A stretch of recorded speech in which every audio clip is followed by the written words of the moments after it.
Nepal, yes yes Nepal बनेगा। Gen Z Nepal बनाने की बात कर रहे हैं, हम कैसे हो जाएगा प्रोटेस्ट बताइए आप। उमर खालिद को एक टेररिस्ट मानते हैं? हाँ, मैं मानता हूँ भाई, मैं मानता हूँ जो मेरे देश को बांटने की बात करेगा, कहेगा कि चिकन नेक को 3 महीने के लिए हटा देंगे, साइड अपार्ट कर देंगे, he is a terrorist for me. एक सेकंड, ठेकेदार का बन जा रहे हैं आप, ठेकेदार का बन रहे हैं। आइए मेरे बात साथ क्यों में। नहीं करने? हमारी पसंद का शिक्षा मंत्री अगर आप बनाना चाहते हैं तो हमारी पसंद के शिक्षा मंत्री हैं दो। एक है पहले नंबर पे खान सर, जिन्होंने बिहार के अंदर एक नए युग की शुरुआत की है, ठीक है। दूसरे आपके जिनके ऊपर 3 इडियट मूवी बनी है, सोनम वांगचुक जो कि साइंटिस्ट है। क्या बोला तूने? इस कॉकरोच की बात सुनकर मेरा रिएक्शन भी कुछ ऐसा ही। गांधी साहब ने, राहुल ने जो ये बातें की हैं, मेरा ख्याल है ये कॉकरोच पार्टी ने सबको जगा दिया। अच्छा, कि सब शुरू हो जाए, क्योंकि इससे पहले तो इस किस्म का पब्लिक सेंटिमेंट जो था वो दबा हुआ था। एक बार मुझे ईमानदारी से यहाँ पर कहनी पड़ेगी कि 2-3 करोड़ लोग जो ऑनलाइन जमा हुए थे और ऑनलाइन जमा होकर वो इनको सपोर्ट कर रहे थे, उसका एक अंश बराबर भी हमें यहाँ देखने को नहीं मिल रहा है। एक रफ एस्टिमेट ये है कि यहाँ 1000 से लेके 2000 के बीच यहाँ लोग जमा हो सकते हैं, लेकिन आप सोचिए कि कहाँ 2-3 करोड़ लोग और कहाँ 2000। और अभी तक जो भी जानकारी मिल रही है उसके अनुसार कोई 200 व्यक्ति जो हैं वो वहां पर उपस्थित हैं। उसके अलावा 300 मीडिया वाले हैं और 500 पुलिस वाले हैं। ये टोटल जो है वहां की नफरी है। धर्मेंद्र प्रधान जी ने कोई एग्जाम पास किया है? शिक्षा मंत्री बनने का एग्जाम पास किया है, वोट पाकर वो शिक्षा मंत्री बने हैं। और मेरे भाई यही तजज़िया है कि नरेंद्र मोदी के दिन जो है वो गिने जा चुके हैं। और देख लीजिएगा आगे क्या होता है। आज नहीं कल, कल नहीं परसों एक लावा आया है, वो फटेगा। शिक्षा मंत्री कौन है? Education minister. आपको नहीं पता और आप इस्तीफा मांग रहे हैं। किसका? ये क्या नाम है, प्रधान है, क्या नाम है, जो पेपर लीक करवाया था, उनका इस्तीफा होना चाहिए। किसने पेपर लीक कराया? नाम याद नहीं आ रहा। मैं इसीलिए आया हूँ क्योंकि यहाँ पर अच्छा देश का विकास होना चाहिए, जो विकास नहीं हो रहा। बस देश में विकास नहीं हो पा रहा है, काम धंधे हमारे पास है नहीं। अच्छा, मेरे को पूरा 3 महीने हो गए बैठे बैठे, काम धंधा बिल्कुल नहीं है मेरे पास। अब मैं जैसे मतलब भाई कोई पार्टी अच्छी आए ताकि हमारा भी काम मिले, हमें धंधा मिले और हम भी, हमारा परिवार खुशहाल रहे सकती है। ईवीएम जीती है यहाँ पर। EVM is already hacked. We need to go through with ballot paper. We need to go through with that. आप जैसे एमएलए एमपी के इलेक्शन करवाते हैं, ऐसे एक बार उसके शिक्षा मंत्री के इलेक्शन करवा दीजिए, आपको भी पता चल जाएगा कौन कैपेबल है, कौन कैपेबल नहीं है। मैम एक्चुअली इजराइल और इनके बीच लड़ाई चल रही है, तो इनके बीच इजराइल अमेरिका के बीच लड़ाई चल रही है, तो इजराइल और अमेरिका के बीच लड़ाई चल रही है। Yes ma'am. आपको किसने यहाँ पे लेके आया? स्कूल की तरफ से? जी नहीं, मैं ट्यूशन की तरफ से आई हूँ। जी, मैं अपने इंस्टीट्यूट की तरफ से आई हूँ। वो ये सोचते हैं कि हम युवा जवाब नहीं मांगने वाले हैं, तो ऐसा नहीं है। जैसे शर्जिल इमाम के साथ आपके एक स्पोक्स पर्सन की फोटो और उसमें उनकी तारीफें लिखी हुई शर्जिल इमाम की, इन सारी आपको भी पता है ये सब बहुत पॉलिटिकल है। It's all to defame the Cockroach Janata Party. That photo is real. No, it's not. Oh, come on. We have seen it on their Twitter. I'm not gonna answer. I'm not gonna help you propagate something. If we are asking the question, so it's a propaganda.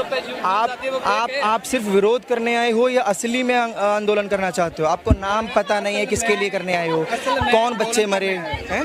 असल में आंदोलन करने ही आया हूँ। ध्रुव राठी, रविश कुमार जी और 4-5 और पत्रकार है जिनको मैं सुनता हूँ, चाहे तो मैं फोन में दिखा सकता हूँ। वो मैं आप उनके आह्वान पर यहाँ आए हैं? आह्वान पर नहीं, उनकी बातों को सुनकर, उनको समझकर भी वो सच बोल रहे हैं।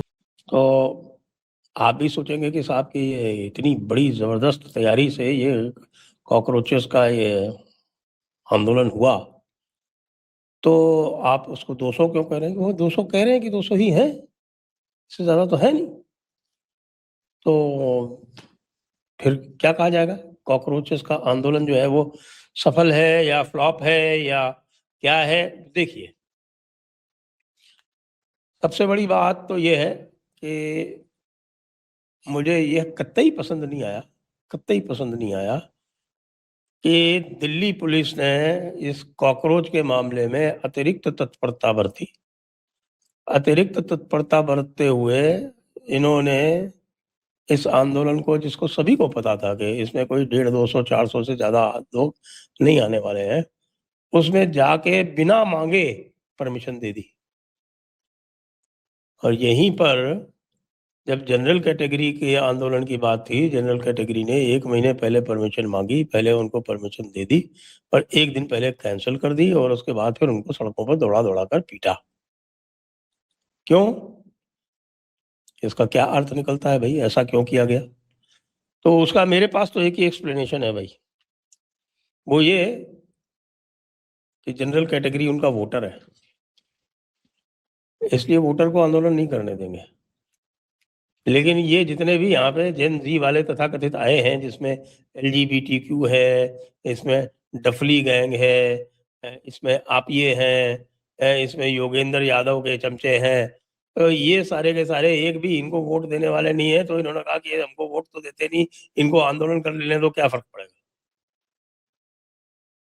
तो ये जो अप्रोच है, मैं तो इसकी सख्त मुखालफत करता हूँ, बिल्कुल इसका मैं पूर्ण विरोध करता हूँ कि भाई ये जो अप्रोच की गई कि ठीक है साहब ऐसा करो कि ये ज़्यादा लोग तो है नहीं तो इनको कर लेने दो, ये वैसे ही फ्लॉप हो जाएगा, एक्सपोज हो जाएगा।